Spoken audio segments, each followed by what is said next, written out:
Nous allons lire un verset du Srimad Bhagavatam, premier chant, 13e chapitre, verset 15. Om Namo Bhagavate Vasudevaya.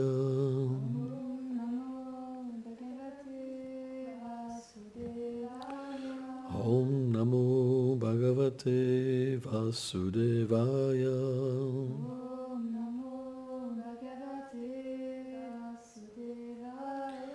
Om Namo Bhagavate Vasudevaya.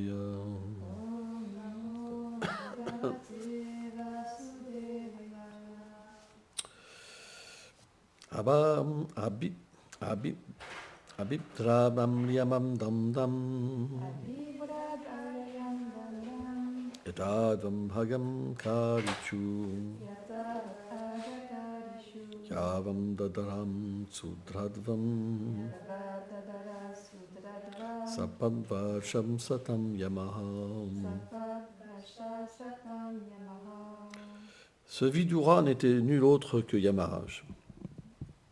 Il vécut dans une forme humaine pendant une centaine d'années à cause d'une malédiction prononcée par le sage Mandava.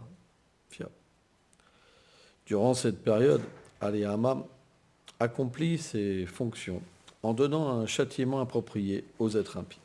Commentaire. Srila Vishwanath Chakravarti Thakur explique que l'on ne doit pas considérer Vidura comme étant inférieur à Dhritarashtra et à d'autres, parce qu'il est né d'une servante.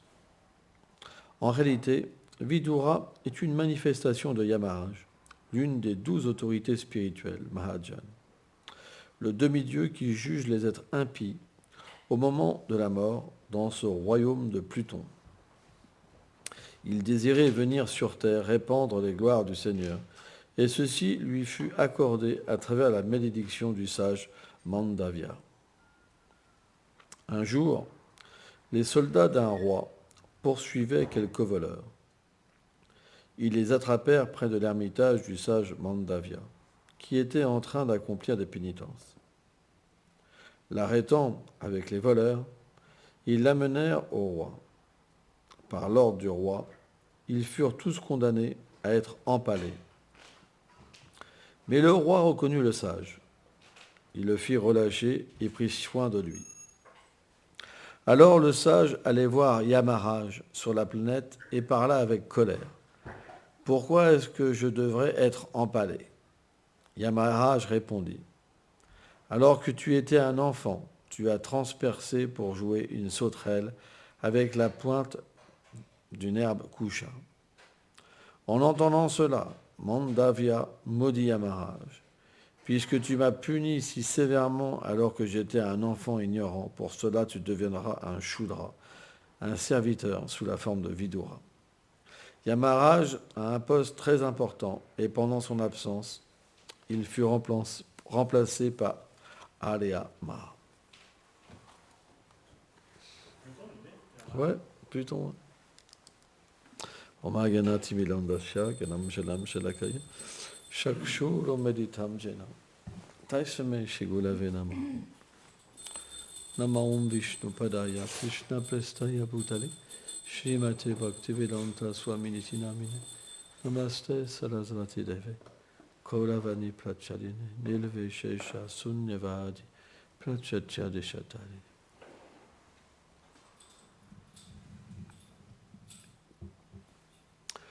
L'exemple de Vidura nous montre à quel point on ne devrait jamais juger une personne à travers sa naissance. C'est vrai que, karmiquement parlant, on peut voir les activités d'une personne dues à sa naissance présente. Si quelqu'un né dans une famille basse, on peut comprendre que ses activités ont été basses. Si quelqu'un est né dans une famille élevée spirituellement, on peut comprendre qu'elle a accompli des activités dans la vertu dans ses vies passées. Ou alors, elle vient d'une planète édénique, elle reprend naissance comme un être vertueux. Les traits du visage, il y a différentes façons de voir les vies passées d'une personne. Par exemple, certains sont enclins au service de dévotion et d'autres pas. Certains peuvent tout abandonner en un instant et d'autres ne peuvent pas.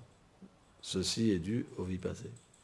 Donc, on devrait traiter chacun avec une bonne intelligence, une intelligence spirituelle, une bonne discrimination. On voit par exemple dans un temple, différentes personnes viennent dues à la prédication, quand on distribue des livres, quand on ouvre un temple, les gens viennent, etc., pour se renseigner. Et ils ont toutes, naturellement, selon leur expérience passée, des désirs. Surtout, Vijaya Bhajan Tema. Krishna explique quelles sortes d'êtres viennent à moi. Les malheureux, les curieux, ceux qui cherchent la richesse, et ceux qui cherchent la connaissance, mais plus liés à l'aspect de grandeur. Donc, on doit renseigner les gens selon leur attente. Parce que l'aspect personnel de Krishna est un aspect difficile à comprendre, extrêmement difficile. Il faut une grande qualification. Krishna, dans ce fameux verset, Bhavanam Jamonte, il dit après tant de naissances, des milliers, des millions de naissances, un Gyani, quelqu'un qui peut comprendre la nature de l'âme, il peut me comprendre en tant que cette personne. Donc c'est très difficile à comprendre Krishna.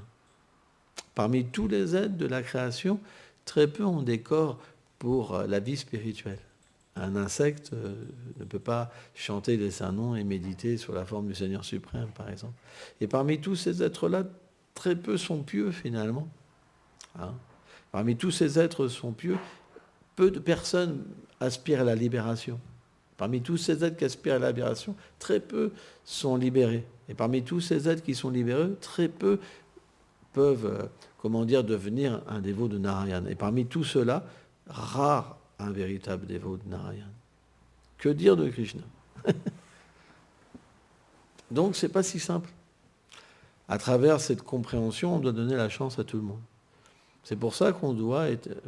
la miséricorde, avant tout, elle vient à un certain niveau dans la vie spirituelle. Par exemple, un dévot me disait quels sont les symptômes d'une personne qui commence à chanter purement? Eh bien, je dirais que naturellement, Chaitanya Mahaprabhu a expliqué que ce symptôme, c'est l'humilité, la tolérance et le bon respect envers tous les êtres. Parce que l'expérience de Krishna nous donne l'humilité. Lorsqu'on perçoit quelque chose d'extrêmement grand, on devient extrêmement humble. Et l'humilité, ça veut dire l'intelligence. Quand on se sent humble, on ne veut pas écraser les gens, on ne veut pas faire du mal aux gens. Par exemple, si quelqu'un fait une erreur, cette erreur-là, elle peut être interprétée de différentes façons. Soit avec de la colère, pour détruire la personne, soit avec de l'amour. Quelqu'un humble, il ne veut pas faire de mal. Donc il va traiter l'erreur avec de l'amour. Alors que s'il n'y a pas l'humilité, mais il y a la frustration à l'intérieur de nous-mêmes, on va traiter l'erreur avec de la colère pour détruire la personne. Donc, selon l'avancement spirituel, on perçoit l'erreur différemment. Vous comprenez? Soit on va se venger, soit on pardonne. C'est pourquoi la nature, par exemple, d'une mère, ça serait de pardonner son enfant. On devrait avoir cette nature de toujours pardonner. C'est très important. Donc, lorsqu'on commence à chanter correctement le Saint-Nom, avec la foi, avec l'écoute, avec le désir d'obtenir l'amour de Dieu, automatiquement, l'humilité se manifeste chez l'être vivant. Et alors, on peut avoir vraiment ce sentiment intérieur d'être très, très, très bas. Même à ce niveau-là, même si on reçoit une instruction du Seigneur suprême, on pense que cette instruction, tellement on se sent bas, c'est juste parce qu'on est bas. Et pourtant, l'être vivant qui est à ce niveau-là, il est quand même très élevé, parce qu'il peut parler avec le Seigneur suprême. Et pourtant, quand le Seigneur lui donne une instruction, il pense « Oh, je suis tellement bas ». C'est pour ça qu'on me donne cette instruction.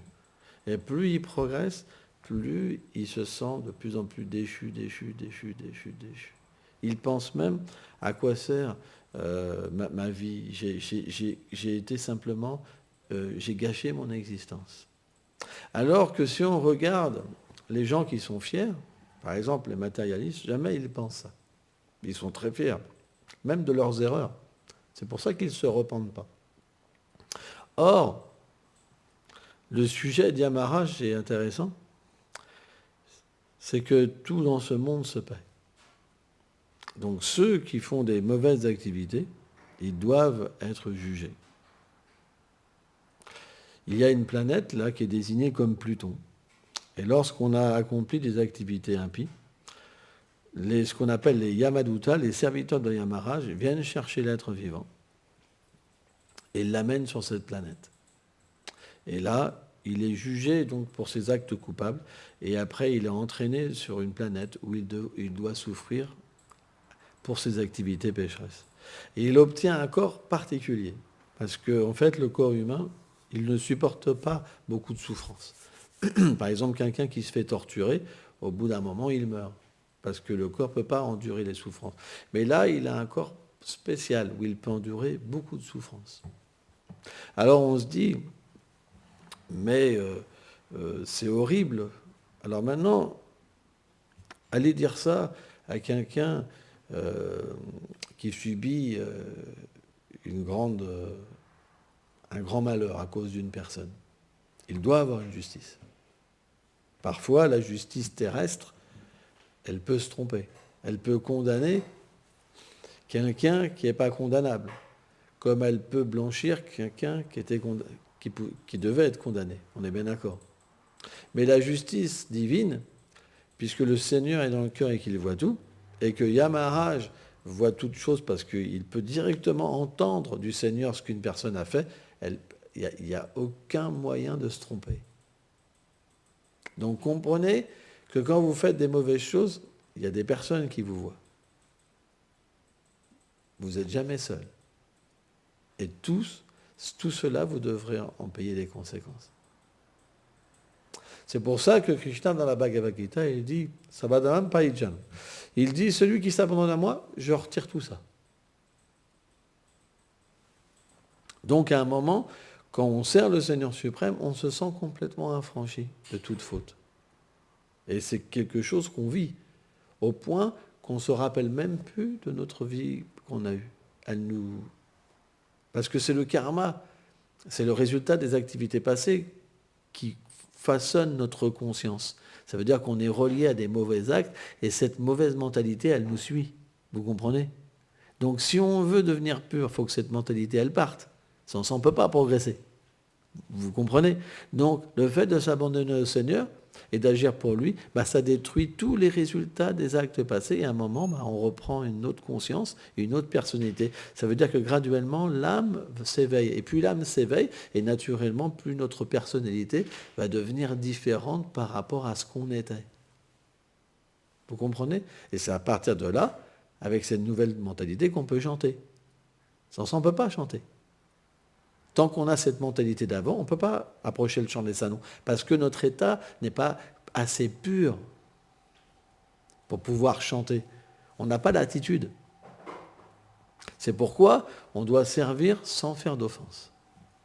Tant qu'on fait des offenses, notre mentalité antérieure, elle nous accompagne, même si on habitait dans un temple, même si on était initié, etc. Tant qu'on fait des offenses, on aura cette tendance à pécher. À se mettre en colère, à vouloir ceci, à voir cela. Mais ça, ce n'est pas notre vérité. C'est dû à notre vie passée. Et ça nous colle encore au personnage, à notre vérité, parce qu'on n'a pas la bonne attitude. On n'est pas abandonné. Par exemple, qu'est-ce que c'est l'abandon ? Si quelqu'un vous fait du mal, quelqu'un abandonné, qu'est-ce qu'il pense ? Il dit, ça vient du résultat de mes vies passées. Pourquoi je vais en vouloir à cette personne ?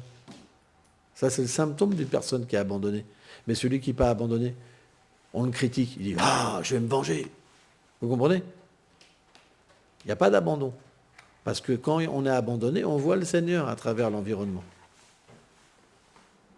C'est pourquoi plus on progressera, et naturellement, plus on sera dans le pardon.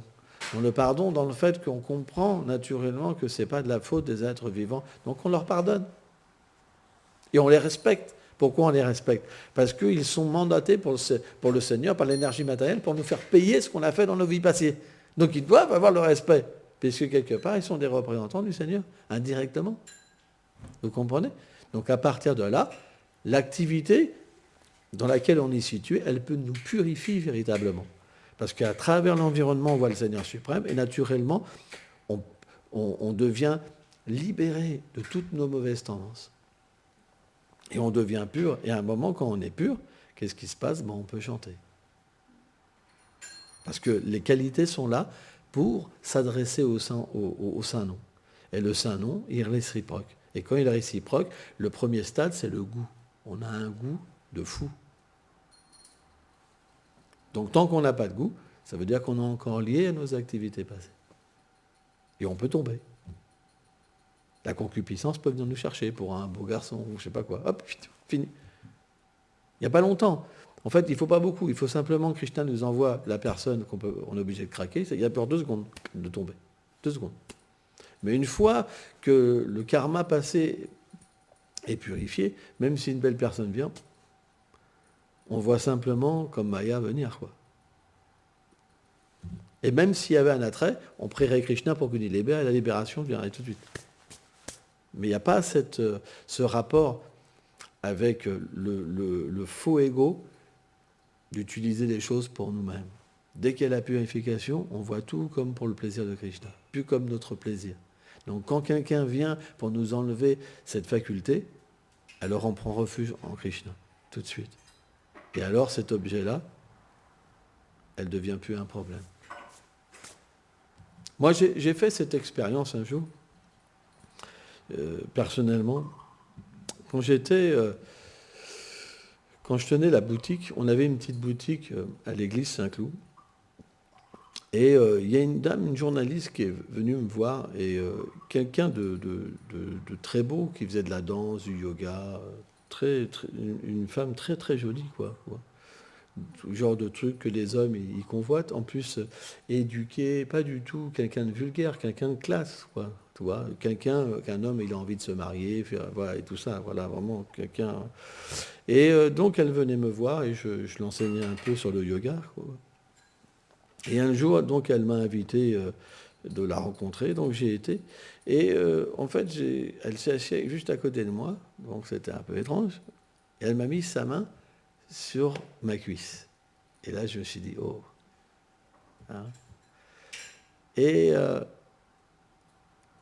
je l'ai regardée, et je lui ai dit, en fait, tu es ma mère, et je suis ton enfant. Et sa réaction, c'est qu'elle s'est mise à pleurer. Elle m'a demandé pardon. Donc, un Vaishnava est toujours protégé dans toutes les circonstances. Parce que sa nature, ce n'est pas de profiter des êtres. Sa nature, c'est de les aimer pour les libérer. C'est pourquoi la vie sexuelle, à un moment, elle s'en va. Elle devient quelque chose qui n'est pas propre. Parce que si je profite d'une personne, je suis relié à mon identification encore. Mais si je suis plus relié à cette identification, mais à l'âme, je n'ai plus besoin de vie sexuelle. Je n'ai plus besoin de choses pour moi-même. J'ai juste besoin d'accepter des choses pour le plaisir de Krishna, pour faire voir aux êtres vivants qu'on peut être heureux avec lui. Donc parfois, un dévot, il peut accepter une certaine opulence matérielle, mais pour le plaisir du Seigneur suprême. C'est pour son service, ce n'est pas pour moi. Parce que si on vivait tous dans des grottes, qui voudrait venir? Si on renonçait à tout, qui voudrait venir? Donc il nous faut une certaine opulence. Hein? Alors, c'est pas obligé, mais c'est quelque chose, naturellement, qui va attirer les êtres.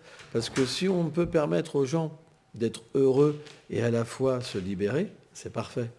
C'est pour ça que le vaishnavisme des temps modernes tend à engager les choses que les gens aiment et leur faire comprendre qu'on peut se purifier en engageant les choses matérielles au service du Seigneur suprême. Parce que comme on l'explique, une fleur engagée dans le service de dévotion, elle devient plus matérielle, elle devient spirituelle. Et quand vous l'utilisez, après, quand vous la sentez, elle vous purifie. Donc de la même manière, si vous apprenez à tout utiliser pour le Seigneur, vous purifiez votre existence dans la même situation qu'une personne, elle, doit prendre les résultats de ses actes et après souffrir. C'est pourquoi on doit faire voir, c'est très important, comment on doit utiliser le monde. Mais pour ça, il faut être un pur dévot. Parce que quelqu'un qui n'est pas pur, naturellement, c'est pas facile. Si vous mettez l'objet de tentation qu'il aimait tant avant, c'est pas évident. Vous comprenez? Donc il y a un moment où il faut quand même se purifier, renoncer, et graduellement, quand le cœur devient pur, on peut reprendre les choses sans problème. Il y a juste un temps d'adaptation. Si on le fait trop tôt, pouf, on se casse la figure aussi. Donc ça se fait pas tout de suite, tout de suite. On engage certaines choses qui ne sont pas dangereuses au début, et il y a certaines choses qu'on n'accepte pas, et graduellement, quand le cœur devient pur, alors on peut même réaccepter des choses qu'on avait avant, quoi. Sauf qu'on ne va pas avoir le même rapport avec ces choses. On va les voir comme un objet pour le Seigneur, alors qu'avant, on le voyait que pour nous-mêmes. Et d'ailleurs, on va le ressentir, parce qu'on en sera détaché. Quand le cœur est pur, on est détaché. Qu'est-ce qui se passe quand on est pur? C'est simplement qu'on est attaché à goûter l'amour de Dieu. Donc on utilise les choses et on goûte l'amour de Dieu à travers ces choses. Ça se passe dans le cœur. Alors qu'avant, on n'avait pas de vie intérieure. On engageait des choses pour goûter la chose matériellement. Par exemple, ça, je sais pas, ça peut être je sais pas, ce que vous voulez. C'est pour ça qu'on offre, par exemple, la nourriture au Seigneur suprême. Pourquoi on le fait? Parce que sans ça, ça ne serait pas spirituel. Et donc, on nourrirait matériellement notre conscience et notre corps. Par exemple, les scientifiques ont prouvé qu'au bout de 7 années, toutes les cellules du corps sont changées. Donc vous pouvez comprendre qu'au bout de 7 ans, à force de manger du prachadhat, tout devient spiritualisé. Vous comprenez? Mais même, c'est plus rapide que ça encore. Parce qu'on pourrait prendre l'exemple d'un verre d'eau. Si vous mettez un aliment dans le verre d'eau, certains aliments, ça s'infuse dans tout l'eau. Donc automatiquement, le service de dévotion, c'est tellement puissant qu'en un instant, ça peut complètement vous purifier. Comme ça peut prendre du temps, tout dépend le réceptacle. Tout dépend la mentalité. C'est pourquoi on parle souvent de l'attitude. Parce que l'attitude, tant que l'un dévot ne l'a pas, il ne progresse pas. Et c'est la souffrance, parce que quand vous ne progressez pas et que vous êtes engagé dans le service de dévotion, c'est difficile. Parce que naturellement, à un moment, vous pouvez vous poser la question, mais j'entends tellement de mots, amour, ceci, cela, mais j'arrive pas à le goûter. Ou un néophyte, il va se dire, mais ça parle d'amour, mais elle a des crocs, on dirait un vampire, ou lui, vous comprenez? Mais en fait, la réalité, c'est que c'est simplement, il y a des personnes qui font l'effort de progresser et d'autres ne font pas l'effort. Ou certains, dû à leur vie passée, c'est facile, et pour d'autres, c'est plus difficile. Ça ne veut pas dire qu'il n'y a pas de progrès. Ça ne veut pas dire qu'on ne va pas évoluer, qu'on n'évolue pas. Mais simplement, pour certains, c'est plus rapide, comme pour d'autres, c'est déjà établi, ou comme d'autres encore, ça sera plus long. Donc ça, on doit aussi le comprendre et être humble. Voilà. On ne devrait pas être jaloux de quelqu'un qui a une facilité. Et donc, pour reprendre le verset, on ne devrait pas jamais juger quelqu'un sur sa naissance. Ça veut absolument rien dire. Quelqu'un peut être très avancé et naître dans une famille de Shudra, comme quelqu'un peut être moins avancé et naître dans une famille de Brahmana. Ça ne veut rien dire du tout. Parce que les plans de Krishna, ils sont impénétrables, insondables, incompréhensibles. Vidura, c'était Yamaraj directement. Merci beaucoup.